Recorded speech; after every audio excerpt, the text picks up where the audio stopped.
Hi hello, അപ്പോൾ Malayalam Reaper ട്യൂട്ടോറിയലിൻ്റെ 9ാമത്തെ ഭാഗത്തിലേക്ക് എല്ലാവർക്കും സ്വാഗതം. ഇന്ന് നമ്മൾ നോക്കാൻ പോകുന്നത് SWS Extension എന്ന് പറഞ്ഞ എക്സ്റ്റൻഷൻ്റെ കഴിഞ്ഞ വീഡിയോയിൽ പറഞ്ഞതിൻ്റെ ബാക്കിയായിട്ടുള്ള കുറേ ഫീച്ചേഴ്സും കാര്യങ്ങളുമാണ്.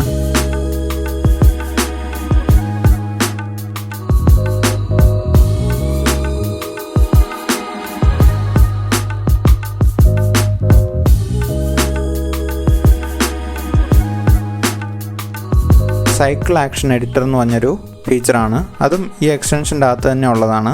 ഇതാണ് നമ്മുടെ സൈക്കിൾ ആക്ഷൻ എഡിറ്ററിൻ്റെ വിൻഡോ. ഈ വിൻഡോയിൽ ഞാനിപ്പോൾ ഓൾറെഡി ഒരു ആക്ഷൻ ക്രിയേറ്റ് ചെയ്ത് വെച്ചിട്ടുണ്ട്. അപ്പോൾ നിങ്ങൾക്ക് ഇതുപോലെ ഒരു ആക്ഷൻ ക്രിയേറ്റ് ചെയ്യാൻ പറ്റുന്നതാണ്. അതെങ്ങനെയാണെന്ന് വെച്ച് കഴിഞ്ഞാൽ ഞാനിപ്പോൾ ഇവിടെ കൊടുത്തേക്കുന്നത് ഓട്ടോമേഷൻ മോഡ്സ് സ്വിച്ച് ചെയ്യാനുള്ള ഒരെണ്ണമാണ്. അത് തന്നെ ഞാൻ ഒന്നുകൂടെ കാണിച്ചു തരാം. ഇത് ഞാൻ ഇവിടെ റിമൂവ് സൈക്കിൾ ആക്ഷൻ എന്നുള്ളത് കൊടുക്കുകയാണ്. അതിനുശേഷം ഇങ്ങനെ ബ്ലാങ്ക് ആയിരിക്കും നിങ്ങളുടെ ഈ ഒരു വിൻഡോയിൽ കാണിക്കുക. ഇപ്പോൾ റൈറ്റ് ക്ലിക്ക് ചെയ്യോടെ ആഡ് സൈക്കിൾ ആക്ഷൻ കൊടുക്കുക. അതിനുശേഷം നമ്മൾ ഈ ഒരു ആക്ഷന് പേര് കൊടുക്കുകയാണ്. അതായത്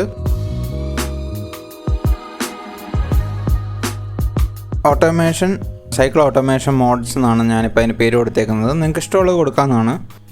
ഈ പേര് നമ്മൾ ഓർത്തിരിക്കേണ്ടതാണ്, എന്നാലേ നമുക്ക് ഷോർട്ട് കട്ടിൽ ഇത് അസൈൻ ചെയ്യാൻ പറ്റുള്ളൂ. അതുകൊണ്ട് നമുക്ക് പെട്ടെന്ന് ഓർക്കാൻ പാകത്തിനുള്ള ഒരു പേര് നമ്മൾ ഇതിന് കൊടുക്കുക. അതിനുശേഷം റൈറ്റ് സൈഡിൽ കമാൻഡ് എന്ന് പറഞ്ഞിട്ടൊരു കോളം കാണാം. അതിൽ റൈറ്റ് ക്ലിക്ക് ചെയ്യുക, ആഡ് കൊടുക്കുക. ആഡ് കൊടുത്തതിന് ശേഷം അവിടെ കമാൻഡ് ചോദിക്കും. അപ്പോൾ നമ്മൾ ചെയ്യേണ്ടത് എന്താണെന്ന് വെച്ച് കഴിഞ്ഞാൽ ആക്ഷൻ എന്ന് പറഞ്ഞാൽ ഒരു ഷോർട്ട് കട്ട്സിൻ്റെ വിൻഡോയിലേക്ക് പോവുക. അതിനായിട്ട് ഷിഫ്റ്റ് *മാർക്ക് പ്രസ് ചെയ്യുക. ഇപ്പോൾ ഇതേ നമ്മുടെ ആക്ഷൻ വിൻഡോ ഇവിടെ വന്നിട്ടുണ്ട്. അപ്പോൾ ഇതിൽ ഞാൻ സെർച്ച് ചെയ്ത് കൊടുക്കുകയാണ്. അതായത് നമുക്ക് എന്ത് കമാൻഡാണ് ഈ ഒരു ഫീച്ചറിലേക്ക് ആഡ് ചെയ്യേണ്ടത്, അതായത് മൾട്ടിപ്പിൾ ആയിട്ടുള്ള കാര്യങ്ങൾ നമുക്കിതിൽ ഫീഡ് ചെയ്ത് കൊടുക്കാൻ പറ്റും. എന്നിട്ട് ഒരു ഷോർട്ട് കട്ട്സ് വെച്ച് തന്നെ അതിനെ സൈക്കിൾ ചെയ്ത് നമുക്ക് ഫീച്ചർ ആക്ടിവേറ്റ് ചെയ്യാൻ പറ്റും. അതായത് ഇപ്പോൾ നമ്മൾ automation mode, trim, latch, write, read എന്ന് പറഞ്ഞ് പല ഓട്ടോമേഷൻ മോഡ്സിലേക്ക് സ്വിച്ച് ചെയ്യുന്നൊരു ഫീച്ചറാണ് നമ്മളിപ്പോൾ ക്രിയേറ്റ് ചെയ്യുന്നത്. അപ്പോൾ ഇത് ഈ എക്സ്റ്റൻഷൻ കൊണ്ട് മാത്രമേ നമുക്ക് ചെയ്യാൻ പറ്റുള്ളൂ. നമ്മൾ ഈ എക്സ്റ്റൻഷൻ ഇൻസ്റ്റാൾ ചെയ്തിട്ടില്ല എന്നുണ്ടെങ്കിൽ ഒരിക്കലും ഇത് ചെയ്യാൻ പറ്റില്ല. ഫിൽറ്ററിനകത്ത് വന്നിട്ട് നമുക്ക് എന്ത് കമാൻഡാണ് നമ്മളതിന് കൊടുക്കേണ്ടതെന്നുള്ളതാണ് അവിടെ കൊടുക്കേണ്ടത്. അപ്പോൾ ഞാൻ കമാൻഡിൻ്റെ പേര് ഓട്ടോമേഷൻ ഞാൻ സെർച്ച് ചെയ്തു. അപ്പോൾ അവിടെ കുറേ ഓട്ടോമേഷൻ്റെ പേരുള്ള കുറേ ഫങ്ഷൻസ് ഇതിനകത്ത് കാണാൻ പറ്റും. അപ്പോൾ ഇതിൽ ഞാൻ താഴേക്ക് വരുമ്പോൾ set track automation mode to latch, അപ്പോൾ ആ ഒരു ട്രാക്കിനെ മാത്രമേ ചേഞ്ച് ആവുള്ളൂ. മറ്റേന്ന് പറഞ്ഞാൽ ഓൾ ട്രാക്സ് ആണ്. അപ്പോൾ അത് മാറിപ്പോരുത്.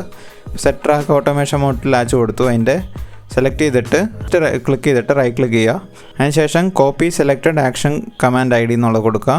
പിന്നെ നമ്മുടെ സൈക്കിൾ ആക്ഷൻസിൽ വന്നിട്ട് ആ കമാൻഡ് ID കമാൻഡ് V അല്ലെ കൺട്രോൾ V പ്രസ് ചെയ്ത് പേസ്റ്റ് ചെയ്യുക. അതിന് ശേഷം എൻ്റർ അടിക്കുക. അപ്പോൾ അവിടെ ആ ഡിസ്ക്രിപ്ഷൻ കാണാം. ഈ ഒരു കമാൻഡ് കോഡ് എന്ന് പറയുന്നത് automation set track automation mode to latch എന്നുള്ളതിൻ്റെ കോഡാണ്. അപ്പോൾ ഈ കോഡ്സ് നിങ്ങൾക്ക് കാണണമെന്നുണ്ടെങ്കിൽ നിങ്ങൾ ഈ സൈഡിൽ ഈ വിൻഡോ വലുതാക്കിയാൽ മാത്രം നമുക്ക് കാണാൻ പറ്റും. ഇങ്ങനെ എൻഡിലാണ് വെച്ചേക്കുന്നത്. അപ്പോൾ ഇവിടെ നമുക്ക് കാണാം അടുത്ത കോഡ് ഏതാണെന്നുള്ളതും. അപ്പോൾ ഈ ഒരു കമാൻഡ് നമ്മളിവിടെ കൊടുത്തു. അതിന് ശേഷം താഴത്തെ കോളത്തിൽ ആഡ് സ്റ്റെപ്പ് എന്നുള്ളത് കൊടുക്കുക. അതിന് ശേഷം മാത്രമേ അടുത്ത കമാൻഡ് നമ്മൾ കൊടുക്കാവുള്ളൂ. അപ്പോൾ അടുത്തത് നമ്മളിപ്പം റീഡിലേക്ക് കൊടുക്കണം. അപ്പം കമാൻഡ് ID നമുക്ക് 40401 അത് നമുക്ക് ടൈപ്പ് ചെയ്താണെങ്കിലും കൊടുക്കാൻ പറ്റും. അതിനായിട്ട് നമ്മൾ ആദ്യം താഴത്തെ കോളത്തിൽ പിന്നെയും ആഡ് കൊടുക്കണം. അതിനുശേഷം 40401 എന്നുള്ളത് എൻ്റർ ചെയ്ത് കഴിയുമ്പോൾ തന്നെ അവിടെ ആ ഡിസ്ക്രിപ്ഷൻ വന്നു കഴിഞ്ഞു. ആ കോഡ് എന്താണ് അതിൻ്റെ അത് ചെയ്യുന്നതെന്നുള്ളത്. വീണ്ടും നമ്മൾ സ്റ്റെപ്പ് കൊടുക്കുന്നു. ഇപ്പം സ്റ്റെപ്പ് കൊടുത്തപ്പം നമ്മൾ മുമ്പേ ടൈപ്പ് ചെയ്ത് താഴേക്ക് വന്നുപോയി. അത് കുഴപ്പമില്ല.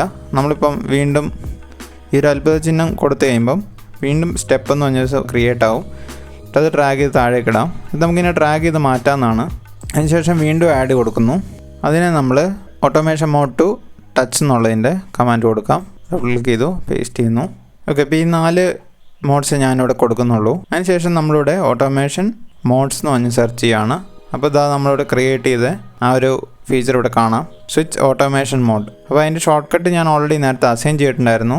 അതാണ് ഇവിടെ കാണിക്കുന്നത്. നമുക്കിവിടെ ആഡ് കൊടുക്കാം. എന്നിട്ട് പുതിയ ഷോർട്ട് കട്ട് നമുക്ക് അസൈൻ ചെയ്യണം. അങ്ങനെ ചെയ്യാം. ഞാൻ അസൈൻ ചെയ്തത് എസ്കേപ്പിന് താഴെയുള്ള ആ ഒരു കീയിലാണ് ഞാൻ അസൈൻ ചെയ്തേക്കുന്നത്. ആ ഒരു സ്പെഷ്യൽ സിമ്പലിലാണ്. ഞാൻ അതിവിടെ പ്രസ് ചെയ്യാണ്. ബാക്ക്വേർഡ് അതാണ് സിമ്പിൾ എന്ന് പറയുന്നത്. അതിനുശേഷം ഞാനിവിടെ ഓക്കെ കൊടുക്കുന്നു. ഓക്കെ കൊടുത്ത് കഴിയുമ്പോൾ അവിടെ നമുക്ക് ആ സിമ്പിൾ കാണാം. ഇനി ഇത് ക്ലോസ് ചെയ്യാണ്. ഇപ്പോൾ ഇതാ ഇവിടെ ഈ ട്രിം എന്നുള്ളത് ചേഞ്ച് ആകുന്നത് നിങ്ങൾ നോക്കുക. ഇപ്പോൾ റീഡായി, ലാച്ചായി, ടച്ചായി, റൈറ്റായി, ട്രിമ്മായി. ഇങ്ങനെ നമുക്ക് ഇതിനകത്ത് ഇല്ലാത്തൊരു ഫംഗ്ഷൻ നമുക്ക് ക്രിയേറ്റ് ചെയ്തെടുക്കാൻ പറ്റും. അതിനായിട്ടാണ് നമ്മൾ സൈക്കിൾ ആക്ഷൻ എഡിറ്റർ എന്ന് പറഞ്ഞൊരു ഫംഗ്ഷൻ ഉപയോഗിക്കുന്നത്. അപ്പോൾ ഇതുപോലെ നമുക്ക് ഇഷ്ടമുള്ള അത്രയും കമാൻഡ്സ് ഇതിനകത്ത് ഫീഡ് ചെയ്ത് കൊടുക്കാൻ പറ്റും. ഇഷ്ടമുള്ള അത്രയും ഷോർട്ട് കട്ട്സ് നമുക്ക് ഇതിനകത്ത് സെറ്റ് ചെയ്യാൻ പറ്റും. അപ്പോൾ അതിനൊന്നും ഇതിനകത്ത് ലിമിറ്റേഷൻ ഇല്ല. അതുപോലെ തന്നെ ഇവിടെ സെക്ഷൻ എഴുതിയിട്ടുണ്ട്. അവിടെ എന്ന് പറഞ്ഞു കഴിഞ്ഞാൽ മെയിൻ വിൻഡോ എന്ന് പറഞ്ഞാൽ നമ്മുടെ ഇതാണ് മെയിൻ വിൻഡോ. ഈ മെയിൻ വിൻഡോ അല്ലാതെ മിഡി എഡിറ്ററിൻ്റെ അകത്ത് നമുക്ക് സെപ്പറേറ്റ് ആയിട്ട് കമാൻഡ്സ് ഇൻസേർട്ട് ചെയ്യാൻ പറ്റും. മിഡി എഡിറ്ററിൻ്റെ അകത്ത് കിടക്കുന്നുണ്ടെങ്കിൽ ഇവിടെ empty ആയിരിക്കും കാണിക്കുന്നത്. കാര്യം നമ്മൾ കൊടുത്തത് മെയിനിലായിരുന്നു. അതുപോലെ ഈ പറഞ്ഞ വിൻഡോസിലെല്ലാം നമുക്ക് ഈ പറഞ്ഞ കമാൻഡ്സ് വെച്ചിട്ട് ആഡ് ചെയ്ത് കൊടുക്കാൻ പറ്റുന്നതാണ്. അപ്പോൾ ഇങ്ങനെയാണ് നമ്മൾ സൈക്കിൾ ആക്ഷൻ എഡിറ്റർ ഉപയോഗിക്കുന്നത്. അപ്പം ഇത് നിങ്ങൾ കൊടുത്തതിന് ശേഷം അപ്ലൈ ചെയ്യാൻ മറക്കരുത്. അപ്ലൈ ചെയ്തിട്ട് മാത്രമേ നമ്മൾ ക്ലോസ് ചെയ്യാവുള്ളൂ.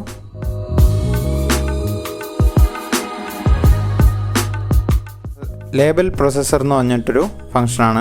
അത് എക്സ്റ്റൻഷൻസിൽ ലേബൽ പ്രൊസസ്സർ എന്ന് പറഞ്ഞ് എഴുതിയിട്ടുണ്ട്. ഞാൻ ഇപ്പോൾ ഇവിടെ ഒരു ഇവൻറ്റ് ക്രിയേറ്റ് ചെയ്യാണ്. അതിനുശേഷം എക്സ്റ്റൻഷൻസിൽ വന്നിട്ട് ലേബൽ പ്രൊസസ്സർ ക്ലിക്ക് ചെയ്യാം. അപ്പോൾ ഇവിടെ കുറച്ച് ലെറ്റർ കാണാം. ബൈ ഡിഫോൾട്ട് ഇങ്ങനെയായിരിക്കും നിങ്ങൾക്ക് കാണാം. അപ്പോൾ നമ്മളിപ്പോൾ സെലക്ട് ചെയ്ത ടേക്കിന് മാത്രം കൊടുത്താൽ മതിയോ എല്ലാ ടേക്കിനും കൊടുക്കണോ എന്നുള്ളത് നമുക്കിവിടെ കൊടുക്കാൻ പറ്റും. ഇപ്പോൾ ഈ മിഡി ഇവൻറ്റ് ഞാൻ സെലക്ട് ചെയ്തു. അതിനുശേഷം എക്സ്റ്റൻസിൽ വന്നിട്ട് ലേബൽ പ്രൊസസ്സർ കൊടുത്തു. ലേബൽ പ്രൊസസ്സർ കൊടുത്തിട്ട് ബൈ ഡിഫോൾട്ട് ഇങ്ങനെയായിരിക്കും കാണുക. അതായത് /L എന്ന് പറഞ്ഞു കഴിഞ്ഞാൽ അതിൻ്റെ കറണ്ട് ലേബൽ അത് നെയിം ആയിരിക്കും അവിടെ ഡിസ്പ്ലേ ചെയ്യുക. ഇപ്പോൾ അതിൻ്റെ കൂട്ടത്തിൽ നെയിമിൻ്റെ കൂട്ടത്തിൽ നമുക്കൊരു ഡ്യൂറേഷൻ അതാണ് /D ഈ കമാൻഡ് കൊടുത്തേക്കുന്നത്. /D കൂടെ കൊടുത്തു കഴിഞ്ഞാൽ ഓക്കെ പ്രസ് ചെയ്ത് കഴിയുമ്പം ഇവിടെ 0.02.000 ഇങ്ങനെ കാണാം. അപ്പോൾ ഇത്രയും ടൈമാണ് ഈ മിഡി ഇവൻറ്റിനുള്ളത്. അതാണ് ഇവിടെ നോട്ട് ചെയ്യുന്നത്. അപ്പോൾ ഇതുപോലെ നമുക്ക് ഇതിനകത്ത് കൊടുത്തേക്കുന്ന എല്ലാ ഫങ്ഷൻസും നമുക്ക് ആവശ്യം പോലെ ഇതിനകത്ത് അപ്ലൈ ചെയ്യാവുന്നതാണ്. ഇപ്പോൾ ടേക്കിൻ്റെ കൗണ്ട് ആണെങ്കിലും ട്രാക്ക് നമ്പർ ആണെങ്കിലും പീക്ക് ലെവലാണെങ്കിലും അങ്ങനെ നമുക്ക് ഇഷ്ടമുള്ള കൊടുക്കാവുന്നതാണ്. ഇപ്പോൾ ട്രാക്ക് നെയിമോ അല്ല ട്രാക്ക് നമ്പറോ ഇതിനകത്ത് പഞ്ച് ചെയ്യാം.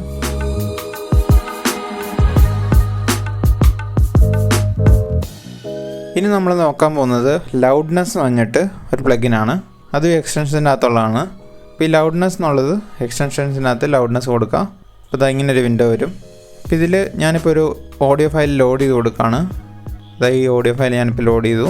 ഈ ഇവൻറ്റിൽ ക്ലിക്ക് ചെയ്തതിന് ശേഷം അനലൈസ് സെലക്റ്റഡ് ഐറ്റം കൊടുത്തു കഴിയുമ്പം ട്രാക്കിൻ്റെ നമ്പരും ട്രാക്കിൻ്റെ പേരും ഐറ്റത്തിൻ്റെ പേര് അതായത് ഈ മിഡി ഇവൻറ്റിൻ്റെ പേരും എത്രയാണ് ഇൻ്റർഗ്രേറ്റഡ് ലൗഡ്നെസ് അതിൻ്റെ range true peak maximum short time maximum momentary ഇത്രയും ഡീറ്റെയിൽസ് നമുക്ക് ഇവരിവിടെ കാണിച്ചു തരും. പക്ഷേ ഇവർ എങ്ങനെ കണ്ടുപിടിക്കുന്നതെന്ന് വെച്ച് കഴിഞ്ഞാൽ ഏറ്റവും ഹൈറ്റ് കുറഞ്ഞതും കൂടിയതും വെച്ചിട്ടാണ് അവർ കമ്പയർ ചെയ്തിട്ട് ഈ റേഞ്ച് കണ്ടുപിടിക്കുന്നത്. ഈ വേവിൻ്റെ അകത്ത് ലെവൽ കുറഞ്ഞ ഏരിയ എന്ന് പറയുന്നത് -33.0 LEFS ആണ്. LEFSും നോർമൽ ലെവലും വ്യത്യാസമുണ്ട്. ഇത് ലൗഡ്നെസ്സിൻ്റെ കാര്യങ്ങളാണ് ഇതിനകത്ത് പറയുന്നത്. ഇതിൻ്റെ ഏറ്റവും കുറഞ്ഞ ലൗഡ്നെസ് പറഞ്ഞാൽ 33.0 LEFS ആണ്. ഇതിൻ്റെ ടോപ്പ് റേഞ്ച് എന്ന് പറയുന്നത് 0 ആണ്. അപ്പം ഇത് കറക്റ്റ് 0യിൽ നിൽക്കുന്ന ഒരു സാമ്പിളാണ്. പിന്നെ മാക്സിമം മൊമെൻ്ററി എന്ന് പറയുന്നത് -29.7 ആണ്. അപ്പോൾ ഇത്രയും ഡീറ്റെയിൽസ് നമുക്ക് ഒറ്റ ക്ലിക്കിൽ തന്നെ അനലൈസ് ചെയ്ത് കിട്ടും. അതിപ്പോൾ പല ഓഡിയോ ട്രാക്കാണെങ്കിൽ പോലും നമുക്ക് എടുക്കാവുന്നതാണ്. ഇത് തന്നെ വേറൊരു ട്രാക്കാണ് ഞാൻ ലോഡ് ചെയ്തു. അപ്പോൾ 3 ട്രാക്ക് ഞാൻ ലോഡ് ചെയ്തു. ഇവിടെ ഞാൻ ഇത് റിമൂവ് ചെയ്യണം. ഇനി ഒന്നുകൂടെ നമുക്കത് സ്കാൻ ചെയ്യാം. ഇത്രയും ക്ലിപ്സ് ഞാൻ സെലക്ട് ചെയ്തു. അതിനുശേഷം അനലൈസ് സെലക്റ്റഡ് ഐറ്റംസ് കൊടുത്തു കഴിയുമ്പം അപ്പോൾ ആ ട്രാക്കിൽ തന്നെ ഉള്ള 3 ക്ലിപ്പിൻ്റെയാണ് ഇപ്പോൾ കാണിക്കുന്നത്. വേറെ ട്രാക്കിൽ നിന്നാണെങ്കിലും നമുക്ക് ചെയ്യാൻ പറ്റുന്നതാണ്. പല പല ട്രാക്കിൽ നിന്നുള്ളത് ഒരേ സമയം നമുക്ക് കണ്ടുപിടിക്കാം. ലൂപ്പ് 1 എന്നുള്ളത് അതിൻ്റെ ഡീറ്റെയിൽസ് ഇവിടെ കാണാം. 2 എന്നുള്ളതിൻ്റെ ഡീറ്റെയിൽസ് ഇവിടെ കാണാം. 3 ഇത് നമ്മൾ സെലക്ട് ചെയ്യുന്നതനുസരിച്ച് ഏത് ക്ലിപ്പാണെന്നുള്ളത് ഇവിടെ കാണിക്കുന്നുണ്ട്. അപ്പോൾ ഇങ്ങനെ നമുക്ക് ഇപ്പോൾ മാസ്റ്റർ ചെയ്ത ട്രാക്കിൻ്റെയൊക്കെ ലൗഡ്നെസ് കണ്ടുപിടിക്കാം. അല്ലെങ്കിൽ ടോട്ടലൊരു ഫൈനൽ ഔട്ട്പുട്ടിൻ്റെ ലൗഡ്നെസ് ഒക്കെ നമുക്കിങ്ങനെ അനലൈസ് ചെയ്തെടുക്കാവുന്നതാണ്. പിന്നെ ഓപ്ഷൻസ് പറഞ്ഞൊരു ബട്ടൺ കൊടുത്തിട്ടുണ്ട്.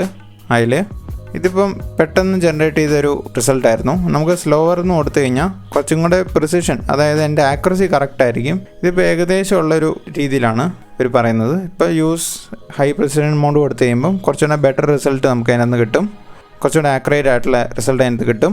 അതുപോലെ എക്സ്പോർട്ട് ഫോർമാറ്റ് എന്ന് പറയുന്നത് നമുക്ക് ഈ ഡീറ്റെയിൽസ് വെച്ചിട്ട് ഒരു ഫയല് ജനറേറ്റ് ചെയ്യാൻ പറ്റും.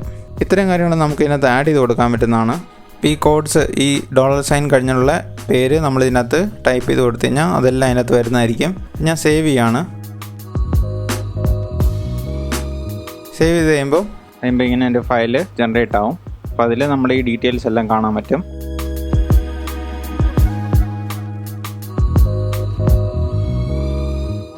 ഇനി നമ്മൾ നോട്ട്സ് എന്ന് പറഞ്ഞൊരു ഫംഗ്ഷനാണ് യൂസ് ചെയ്യാൻ പോകുന്നത്. എക്സ്റ്റൻഷനകത്ത് നമുക്ക് നോട്ട്സ് എന്ന് പറഞ്ഞ് കാണാം.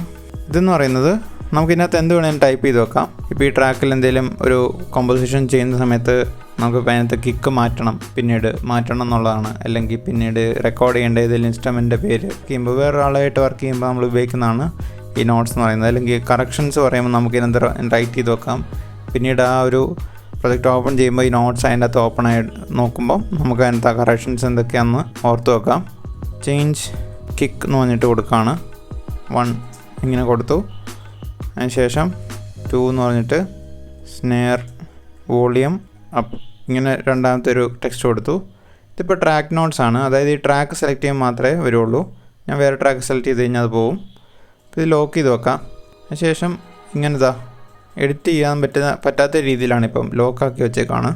അപ്പോൾ നമ്മൾക്ക് ഇതിനകത്ത് ആഡ് ചെയ്യണം, പിന്നെയും കറക്ഷൻസ് അല്ലെങ്കിൽ എന്തെങ്കിലും കാര്യങ്ങൾ എഴുതി വെക്കണം. അപ്പോൾ ഇതിനകത്ത് യൂസ് ചെയ്ത് തരുന്ന പ്ലഗിൻസിൻ്റെ പേരാണെങ്കിൽ അങ്ങനെ വെക്കാം, പ്രീസെറ്റിൻ്റെ പേരാണ് അങ്ങനെ എഴുതി വെക്കാം. നമുക്ക് ഇഷ്ടമുള്ള കാര്യങ്ങൾ അതിനകത്ത് നോട്ട് ചെയ്ത് വെക്കാൻ പറ്റും. ഇതിന് നമുക്ക് ഐറ്റം നോട്ട്സ് ആയിട്ടും കൊടുക്കാൻ പറ്റും. ഐറ്റം നോട്ട്സ് കൊടുക്കണമെങ്കിൽ നമുക്ക് ആദ്യം ഒരു ഐറ്റം ക്രിയേറ്റ് ചെയ്യണം. അതിനുശേഷം ഐറ്റം സെലക്ട് ചെയ്യുക. ഇപ്പോൾ ABC ഞാൻ ചുമ്മാ കൊടുക്കുകയാണ്. അപ്പോൾ ഈ ഐറ്റം സെലക്ട് ചെയ്യുമ്പോൾ എപ്പോഴും ആ ടെക്സ്റ്റ് ഇവിടെ ഡിസ്പ്ലേ ചെയ്യുന്നതായിരിക്കും. പിന്നെ പ്രൊജക്റ്റ് നോട്ട്സ് എന്ന് പറഞ്ഞൊരു ഓപ്ഷൻ ഉണ്ട്. പ്രൊജക്റ്റ് നോട്ട്സ് എന്ന് പറഞ്ഞു കഴിഞ്ഞാൽ നമ്മൾ എപ്പോൾ ഈ പ്രൊജക്റ്റ് ഓപ്പൺ ചെയ്താലും അതിനകത്ത് ഈ നോട്ട്സ് കിടക്കും. അത് ഒരു ട്രാക്കും അല്ലെങ്കിൽ നമ്മുടെ ഇവൻറ്റിലോ ഒന്നും നമ്മൾ ക്ലിക്ക് ചെയ്യണമെന്നില്ല. അപ്പോൾ ഇവിടെ നമുക്ക് ഇപ്പോൾ 1 2 3 4 എന്ന് പറഞ്ഞ് കൊടുത്തു, ലോക്ക് ചെയ്തു. ഇതിപ്പോൾ നമ്മളെപ്പോൾ ഈ പ്രൊജക്റ്റ് ഓപ്പൺ ചെയ്താലും പ്രൊജക്റ്റ് നോട്ട്സ് ആയിട്ട് 1 2 3 4 കിടപ്പുണ്ടാവും. അപ്പോൾ ഇങ്ങനെ നമുക്ക് എന്തെങ്കിലും ആവശ്യമുള്ള കാര്യങ്ങളൊക്കെ എഴുതി വെക്കാൻ പറ്റും. അതിനായിട്ടാണ് നമ്മൾ നോട്ട്സ് എന്ന് പറഞ്ഞ ഫീച്ചർ ഉപയോഗിക്കുന്നത്.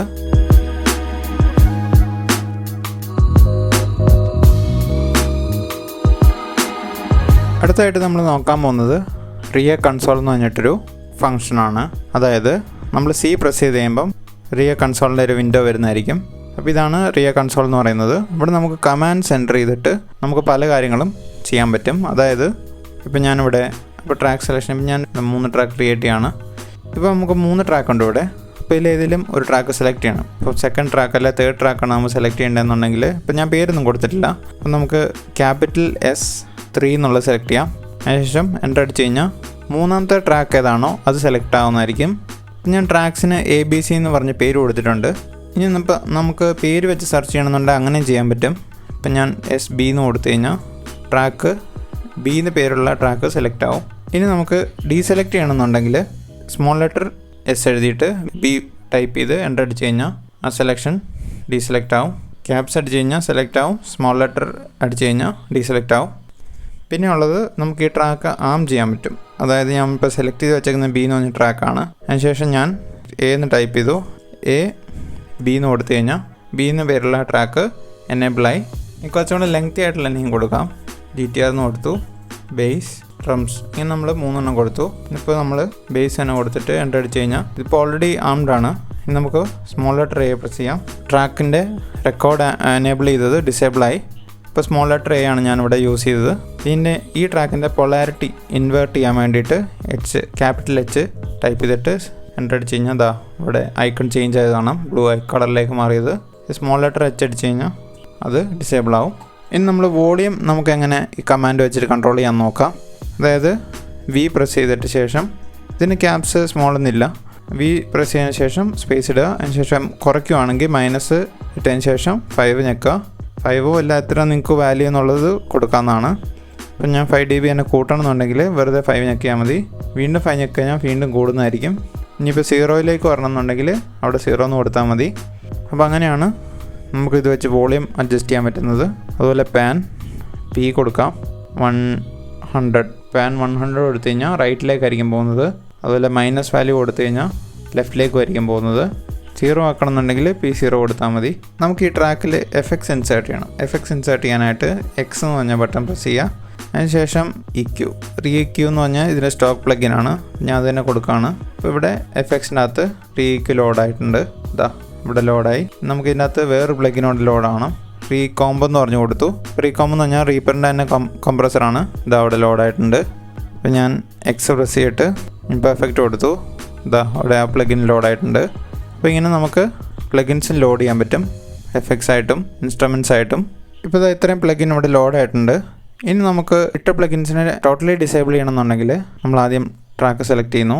S2 സെലക്ട് ചെയ്തു. അതിനുശേഷം F പ്രസ് ചെയ്തിട്ട് എൻ്റർ അടിച്ചാൽ മതി. ഇപ്പോൾ നമ്മൾ ആ FX ചെയിനിൽ എന്തൊക്കെ FX ഇട്ടുണ്ടോ അതെല്ലാം ഡിസേബിൾ ആവുന്നതായിരിക്കും. പിന്നെ എനേബിൾ ചെയ്യണമെന്നുണ്ടെങ്കിൽ F തന്നെ എൻ്റർ അടിച്ചാൽ മതി. നെയിം ട്രാക്കും ഇതുപോലെ ചെയ്യാൻ പറ്റും. അപ്പോൾ ഈ ട്രാക്കിന് നെയിം കൊടുക്കണമെന്നുണ്ടെങ്കിൽ N പ്രസ് ചെയ്തതിന് ശേഷം ഒരു ഒരു E കൂടെ ഇടുകയാണ്. ബേസ് അങ്ങനെ നമുക്ക് റിനെയിം ചെയ്യാം. അതുപോലെ ട്രാക്ക് കളർ നമുക്ക് ഇതുപോലെ കൊടുക്കാം. ഇപ്പോൾ യെല്ലോ എന്ന് കൊടുക്കുകയാണ്. ഇപ്പോൾ ട്രാക്കിൻ്റെ കളർ യെല്ലോ ആയി. ഇപ്പോൾ ട്രാക്കിൻ്റെ കളർ ഗ്രീനായി. നമുക്കിങ്ങനെ ഇഷ്ടമുള്ള കളറിൽ ടൈപ്പ് ചെയ്ത് നമുക്ക് കൊടുക്കാൻ പറ്റും. അപ്പോൾ അതിനായിട്ടൊക്കെയാണ് നമ്മൾ ReaConsole ഉപയോഗിക്കുന്നത്. ഇനി നമുക്കിതിൻ്റെ ഇൻപുട്ടും മാറ്റി ഇതുപോലെ കൊടുക്കാൻ പറ്റും. ഐ പ്രസ് ചെയ്തതിന് ശേഷം ഇപ്പോൾ ഇൻപുട്ട് 2-ലാണെങ്കിൽ 2 എന്ന് പ്രസ് ചെയ്താൽ മതി. ഇപ്പോൾ ഇതാ ഇവിടെ ഇൻപുട്ട് 2-ലേക്ക് ചേഞ്ച് ആയത് കാണാം. ഇനി നമുക്ക് 3-ലേക്കാണ് കൊടുക്കണമെങ്കിൽ ഇൻപുട്ട് 3 ആക്കി കൊടുക്കാം. തിരിച്ച് 1 വരണമെങ്കിൽ 1 കൊടുക്കാം. അപ്പോൾ അങ്ങനെ നമുക്ക് ചേഞ്ച് ചെയ്ത് കൊടുക്കാൻ പറ്റും. അപ്പോൾ നിങ്ങൾക്ക് ഈ വീഡിയോ ഇഷ്ടമായെന്ന് വിചാരിക്കുന്നു. ഇഷ്ടമെങ്കിൽ ലൈക്ക് ചെയ്യുക, ഷെയർ ചെയ്യുക, സബ്സ്ക്രൈബ് ചെയ്യുക. പിന്നെ താഴെ കാണുന്ന ബെല്ലൈക്കണും കൂടെ ക്ലിക്ക് ചെയ്യുക. നെക്സ്റ്റ് ടൈം വീഡിയോ വരുമ്പോൾ നോട്ടിഫിക്കേഷൻ വരുന്നതായിരിക്കും. അപ്പം അടുത്ത വീഡിയോ കാണാം. അതുവരെ ബൈ.